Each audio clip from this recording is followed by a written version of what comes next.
وہ بھی اس کو تنقید کا نشانہ بنا رہے تھے کہ آخر ان کا کردار ہے کیا. اور جو ایلن مسک جو ہیں ابھی جیسے انہوں نے دعویٰ کیا کہ وہ اگر نہ ہوتے تو صدر ٹرمپ الیکشن نہیں جیت سکتے تھے. ان کی تنقید آپ نے سن لی ہوگی اور ان کے بڑے سخت قسم کے الفاظ جو ہیں ٹویٹر کے ذریعے آتے رہتے ہیں, ایکس کے ذریعے ہم نے سنے ہیں, دیکھے ہیں. لیکن ٹرمپ بھی اسی طرح سے ان کو جواب دے رہے ہیں اور انہوں نے بہت ان کو ان کی پرفارمنس کے اوپر جو ان کے ساتھ وہ رہے جب اس پہ تنقید کی, پھر ان کے جو اقدامات ہیں جس طرح سے وہ ترقی کا ایک فیز جس کو بڑا فخر سے ٹرمپ بیان کیا کرتے تھے اس کے اوپر بڑی تنقید کی. تو یہ جو لڑائی شروع ہوئی بنیادی طور پہ یہ ہے حکومتی, وہی بات ہے کہ اقتدار جو ہے وہ ایسی چیز ہے جس میں کوئی شخص شراکت داری پسند نہیں کرتا. تو اگر ٹرمپ کو یہ فیل ہوا ہے کہ ان کے جو اقتدار جو طاقت ہے جس میں اس دفعہ انہیں بڑی میجارٹی حاصل ہوئی ہے الیکشن میں, تو وہ کہیں کمپرومائز ہو رہی ہے, کہیں پہ کوئی اور بھی اس کا شیئر لے رہا ہے اور وہ اس کو انڈیو شیئر سمجھ رہے تھے. اور اسی لیے شاید ان کے جو قریبی رفقا ہیں یا ان کی جو کیبنٹ ہے یا ان کے پارٹی کے لوگ ہیں ان کے اندر بھی یہ کلیئر ڈیوائڈ آ رہی تھی کہ آخر یہ جو معاشقہ چل رہا ہے, یہ محبت چل رہی ہے دونوں کے درمیان, یہ کس نوعیت کی ہے, یہ کیا ہو رہا ہے, یہ فیورز ہو رہی ہیں, یہ بہت سارے کوشچنز آ رہے تھے اس کے اوپر. تو شاید یہ اس کا شاخسانہ ہے کہ ایک دن کہتے ہیں ٹوٹ گئی تڑک کر کے. تو یہ بنیادی طور پہ ایسے ہوا کہ ایک دن پھر اچانک ظاہر دونوں کے درمیان تلق کلامی ہوئی اور باتیں جو ہیں وہاں تک پہنچی جہاں تک شاید لوگ ایکسپیکٹ نہیں کر رہے تھے. اور فائنلی میں جاننا یہ چاہوں گا آپ سے کہ اب چونکہ وہ ایلون مسک نے کچھ ٹویٹر پر پوسٹ بھی کر دی ہیں اور پچھتاوے کا اظہار نظر آ رہا ہے کہ جی ڈونلڈ ٹرمپ جو ہے وہ تو بڑا اچھا آدمی ہے وغیرہ وغیرہ, ڈونلڈ ٹرمپ بھی جو کہہ رہا ہے کہ نہیں جی ایلون مسک بھی اچھا آدمی ہے. تو یہ کیا پچھتاوا ہو گیا ہے ان دونوں کو, یا کیا ان کا جو ہے وہ ہارڈ ڈسک وہ کیا سافٹ ویئر اپڈیٹ ہو گیا ہے, ان کا کیا ہوا ہے ان کے ساتھ؟ دیکھیں ٹرمپ نے کہا تھا کہ وہ بہت جلد انہیں پچھتانا پڑے گا, اور جو کچھ وہ کہہ رہے ہیں جس طرح سے انہوں نے امپیچمنٹ تک کی بات کر دی صدر ٹرمپ کی, تو بہت ساری باتیں وہ بھی ایسی تھیں جو کہ کوئی امیجن نہیں کر سکتا تھا کہ وہ اس طرح کی بات کریں گے. تو یہ ان کا جو پچھتانا ہے شاید انہیں اپنی اس ترقی کے سفر کے اندر جو ہے رکاوٹ محسوس ہوئی ہوگی جو کہ صدر ٹرمپ کر سکتے ہیں. ادارے یہ وہ امریکہ کے صدر ہیں, تو وہ ایک ادارے کے سربراہ ہیں یا ایک پرائیویٹ بزنس مین ہیں جن کے پاس چاہے بلین ہوں ٹریلینر ہوں وہ, لیکن جب انہیں یہ احساس ہوا ہے کہ وہ شاید حد سے آگے نکل گئے ہیں تو ڈیفینیٹلی یہ خیال ان کے ذہن میں آیا ہوگا کہ وہ جو ترقی کا سفر ہے جو کہ انہوں نے بڑی تیزی کے ساتھ طے کیا ہے کہیں وہ ریورس نہ ہو جائے. تو یہ پچھتاوا میرا خیال ہے کہ یہ بھی جو انسان کے اندر ایک بلٹ ان ہوتی ہے چیز کہ اسے اپنے خدشات لے ڈوبیں گے, اور اسے اپنا خدشہ یہ لگا ہوگا کہ شاید ان کو نقصان ہوگا بہت بڑا اگر وہ یہ دوستی تو ختم ہو ہی گئی ہے لیکن اگر یہ دشمنی میں بدلتی ہے تو شاید وہ اس کے وکٹم ہوں گے, اس لیے وہ شاید جو ہے وہ دوستی کی طرف واپس آنا چاہتے ہوں گے, لیکن لگتا نہیں ہے کہ دوبارہ وہ تعلقات بحال ہو سکیں.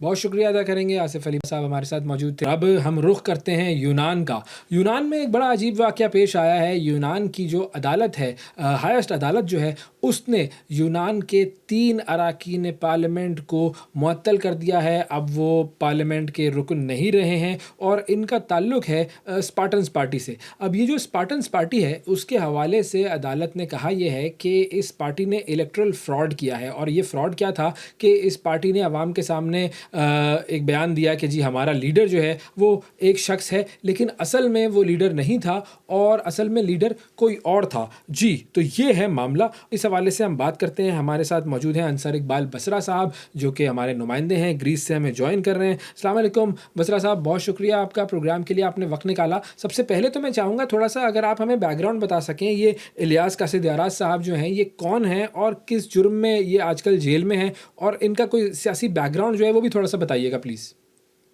جی وعلیکم عباس, بہت شکریہ آپ کا کہ آپ نے اپنے پروگرام میں مجھے مدعو کیا. جہاں تک الیسا قاصد کا تعلق ہے تو یہ یونان کا معروف سیاستدان ہے جو اپنی نسل پرستانہ اور مستبدانہ رویے اور جو گولڈن ڈان کے سابق یہ ترجمان بھی رہ سکے جو ممنوعہ جماعت تھی جس کو حکومت یونان نے بین کر دیا تھا, اور یہ رکن پارلیمنٹ بھی رہ چکے ہیں. اور 2020 میں ان کو جو ہے وہ سزا سنائی گئی 13 سال غیر قانونی جو ہے اسلحہ رکھنے کے لیے